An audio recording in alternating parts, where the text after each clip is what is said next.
Welcome back, friends. Last week, we began a new series, Who We Are. And we explored that from the beginning, the Christian story tells us that we were made to be together with God. That heaven and earth were always meant to overlap. But sin drove the realities apart. And because of that, what we were created for, the place where we would feel most at home at, in the presence of God, was now gone. And we were left searching and hoping and looking for heaven ever since. But the beautiful truth we learn from the Bible is that God has been on a mission ever since to bring the realities together. And through Jesus Christ, through his life and specifically his resurrection, we are given hope that one day all will be back as it was meant to be. But what about now?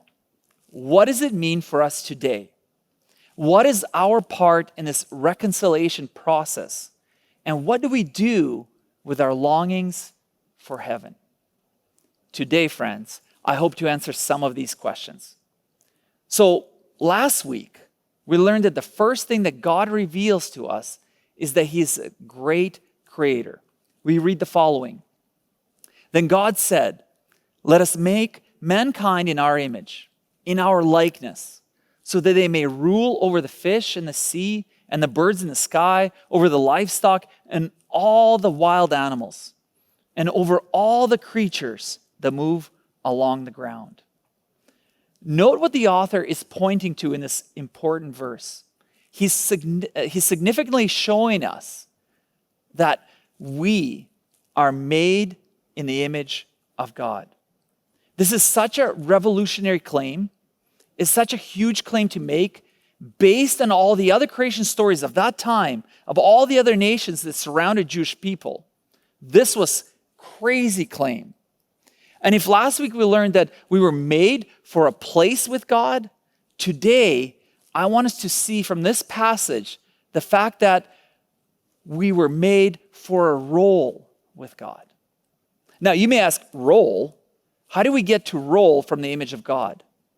This is the part I really want us to wrestle with and to unpack today. If we're made in God's image, unlike the rest of the creation, that means there is an elevation to the created order. Humanity, it seems, is the pinnacle of creation.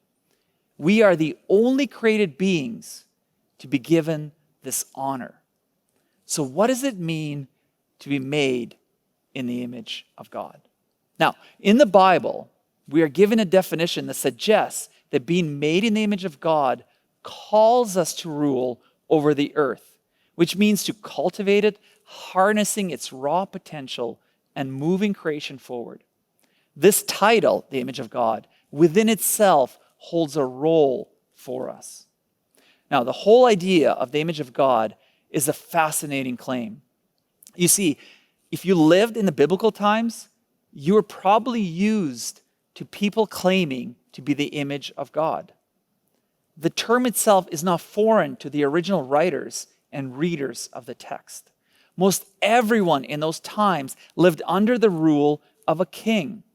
And these kings proclaimed themselves to be God's image on earth, having authority to carry out the will of the gods. These kings would also create idols, statues of wood, stone, or precious metal, and they were also said to be physical embodiments of gods on earth, or images of God. Israel, though, was the one nation that didn't view their kings as gods. They also were not allowed to create idols or images of their God. Why? Because God had already made an image of himself. Because one of the first things God does is create human beings and gives them all authority to rule over creation by making them his image. Now, we don't often ponder the significance of this teaching because whether we grew up in the church or not, our frame of reference is not the same as it was for the biblical writers. And we hold on to or we don't have the same idea of kings or godly lineage that was attached to them. So because of that, we lose the power of this teaching. We lost the importance of the role that is deeply tied to this title. You see, at a time where the task of acting as physical embodiment of God to subdue the earth, to rule over creation, belonged only to a few elite kings, we learn that God gave the task to all humanity. To the original readers, and as it should for us, this was revolutionary concept. Just imagine how empowering and massive this is, that you have the power to do this, not just the kings, you.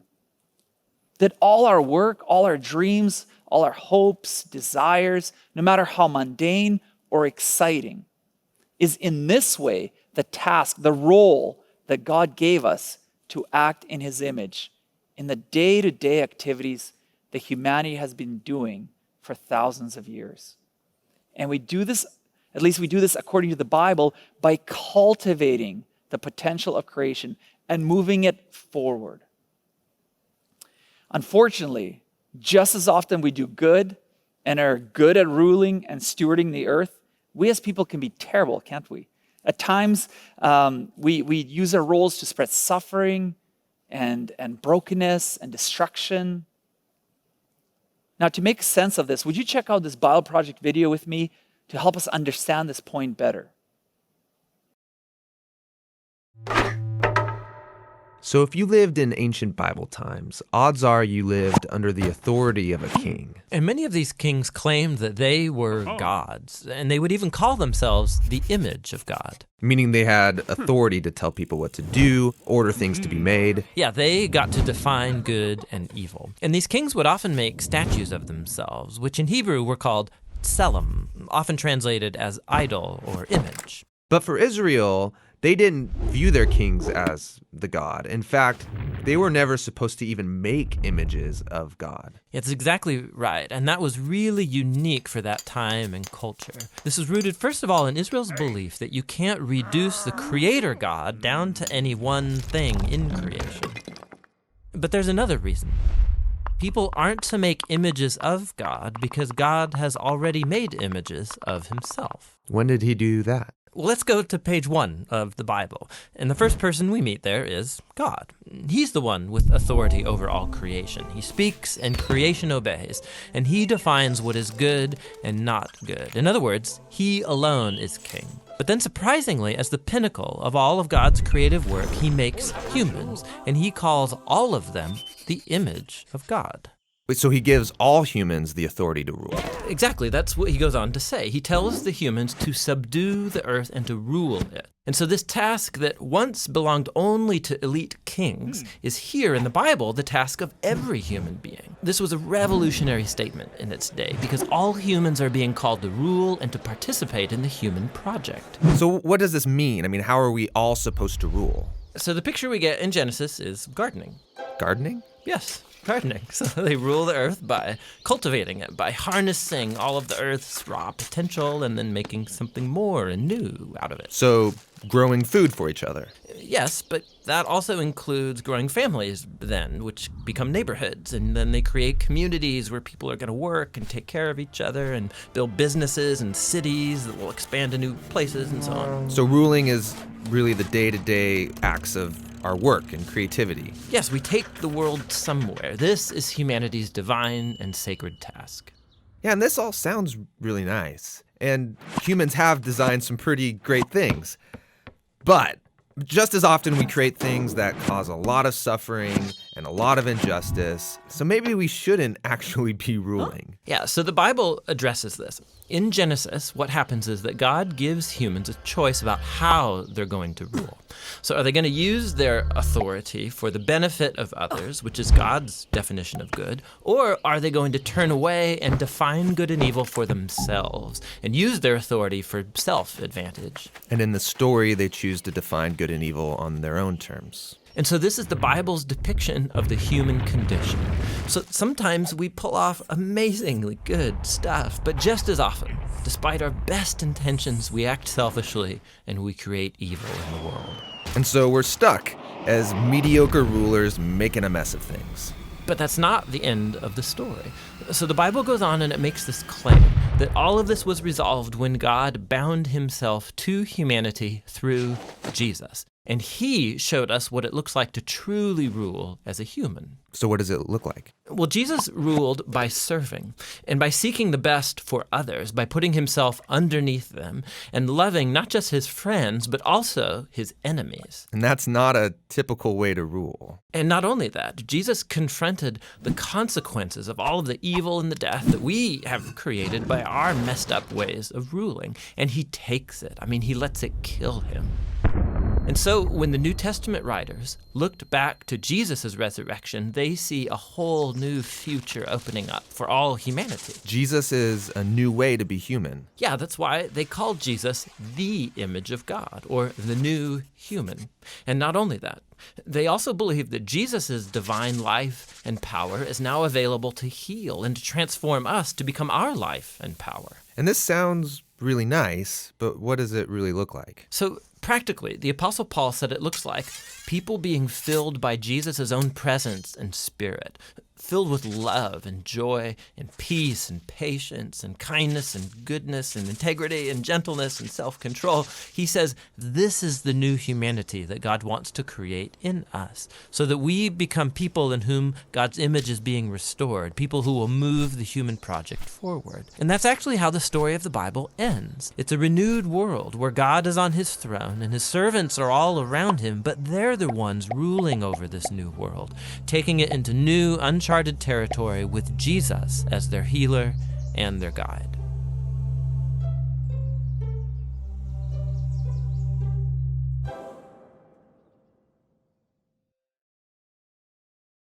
Our role, just like our longings, which search for a place we were made for, is also searching to find fulfillment in our calling. Now, most of us at some point in our lives have struggled to find our calling, our purpose, in this often difficult and confusing world. We look for this fulfillment in our careers, in our volunteer work, in starting a business, or in raising a family. The great news is that God did create us with a calling to be co-rulers alongside God. And though humanity's role might have been tarnished by sin, through Jesus we are now restored and commissioned to develop creation and to take it into a new horizon toward God's intention of new heaven and new earth. Friends, here's what's really important for us to understand. When we come to know that our lives have always been meant to have a role, a part to play, a part that is bigger than ourselves, we are able to dream. And when we are able to dream, we are not set back by our limitations in life, but instead, we are inspired to work through our limitations with creativity. When we come to know this reality, it is then our life begins to be filled with purpose. We begin to unearth and understand our why. Friends, I want to stress today that it is paramount to know your why. Why do you do what you do? I want to suggest that knowing your why will help you live with integrity and hope. Knowing your why will change everything for you. Now, Viktor Frankl, famous neurologist, psychologist, and Holocaust survivor, famously said, "Those who have a why to live can bear with almost any how." You see, Viktor was trained in psychology and neurology and had achieved some notoriety when the Nazis sent him to Auschwitz in 1944. It was the most horrible and dehumanizing experience. Surviving that experience enabled Viktor to understand something very deep about the human nature, which formed the heart of his psychological theory. He noticed that there was a difference among those at the camp who survived the experience and those who did not. The difference stemmed from the sense of a purpose. Those who seemed to have a purpose to keep going, those who had a why in their life, fared better. Viktor survived the experience of the concentration camp because he realized that there was an important task he personally needed to complete: the completion of his manuscript. He had been working it for years. This manuscript later became one of the most influential books of the post-war period, A Man's Search for Meaning. Victor held to the thread that he had a responsibility in life. He could not give it up. Now, this, of course, did not prevent Victor from experiencing deep suffering, loss, pain. People died. He suffered greatly. He was not immune, but having a hope and a purpose allowed him to keep going. And more than keep going, achieve incredible success. What we see in this one example is the reality that plays out in life every day. We are not immune to suffering or to challenges in life, but understanding our purpose, our why, gives us the ability to work and live despite the limitations in a flourishing way. The why gives us hope, but also significance. Friends, what I want us to see in our lives and in this biblical story is the reality that we were made for a place with God, and we are made for a role with God. Our life has a role. Our life has a why. We were created with a responsibility. This is why we search and look and claw and dream and hope. This biblical story not only invokes a deep ancient reality, but it powerfully makes sense of our longings and our desires. Honestly, friends, I believe that today, so much of our anxiety, so much of our worries and uncertainties are based on elevating the wrong things in life. The complications of life tend to put our focus on the wrong things. We begin to align our purposes with our rights and demands. Friends, rights are important, but they are not the be-all of our existence. There is a deeper level that we must recognize that will help us organize our lives. You see, our daily life isn't so much associated or predicated on rights, though we insist on them. Our life depends on something much deeper. It depends on responsibility. We were made for a role with God. We were made for responsibility, because responsibility exposes your why. The reason you do what you do exposes your why. It exposes your pursuit, your heart. If your why is selfish or out of line with God's purposes, you will search and fight and demand for power, for wealth, for success, and your why will expose your heart. Think about it in the biblical story. This is why the prophets constantly expose the hearts of the priests and kings in the Bible. Because even though the priests would do what was required of them by the religious law, and the kings would do what was required of them, they would sacrifice, they would set up days of feasts, we see that their hearts were far from God, and God was having none of it. Their why was power, greed, wealth, and it exposed their hearts. Look at what Jesus says when he directly quotes prophet Hosea about this while rebuking the Pharisees, the religious people of his time. He says in Matthew, "But go and learn what this means. I desire mercy, not sacrifice." Jesus exposes their why.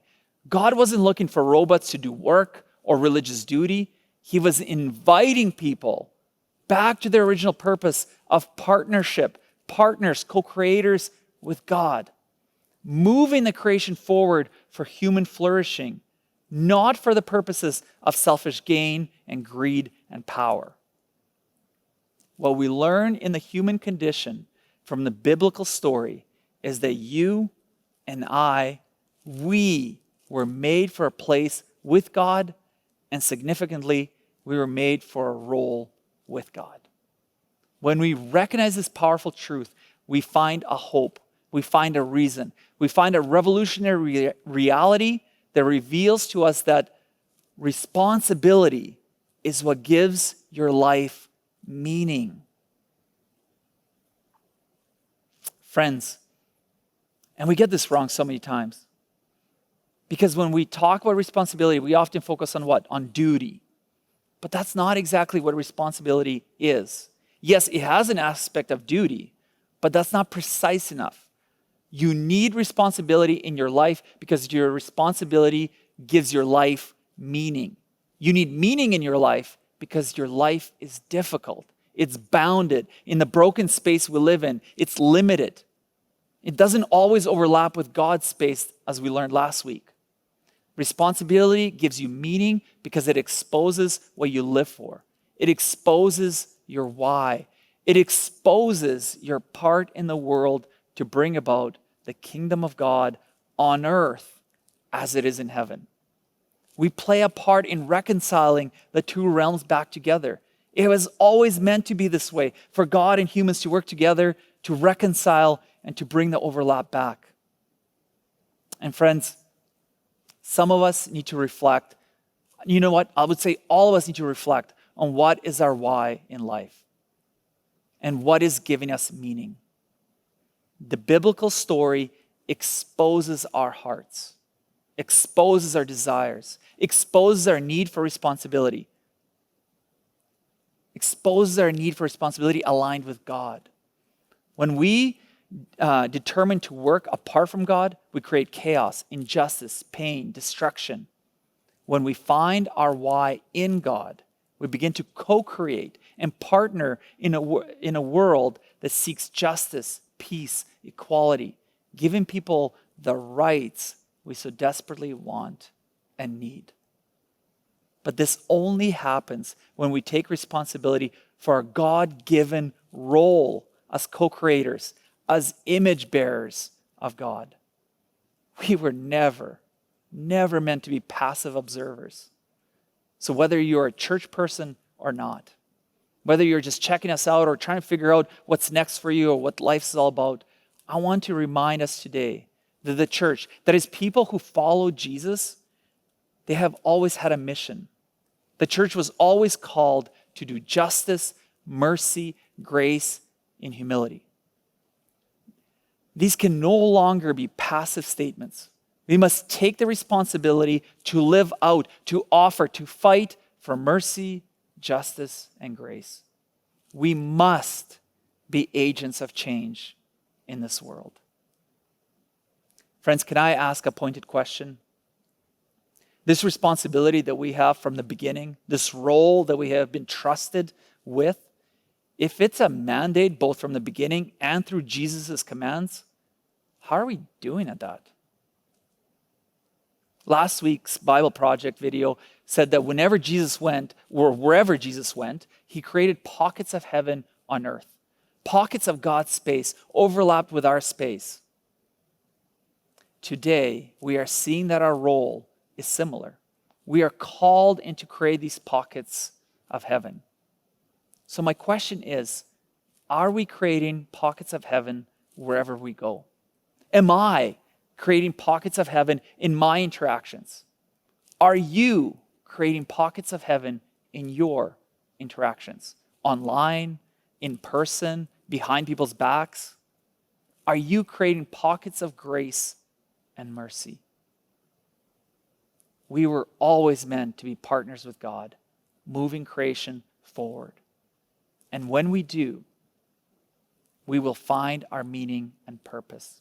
We will find our why. We will find a life that we have been longing for all along. Because we were made for a place with God, but we were also made for a role with God. Now, please allow me to close today with this prayer that Jesus taught. Would you pray this with me? Our Father in heaven, hallowed be your name. Your kingdom come, your will be done on earth as it is in heaven. Give us today our daily bread and forgive us our debts as we also have forgiven our debtors. And lead us not into temptation, but deliver us from the evil one. Amen. Thank you, Pastor Paul. And thanks to you for being with us this morning. We miss you, but we're glad that we could gather online together. Now, if you've missed any of our previous messages or series, you can find them online at youtube.com/CircleYXE. So remember to connect with us by emailing connections@cdac.ca, or find us on Facebook, Instagram, or Twitter and send us a DM. Have a great rest of your Sunday and week ahead, and we're looking forward to seeing you online next Sunday.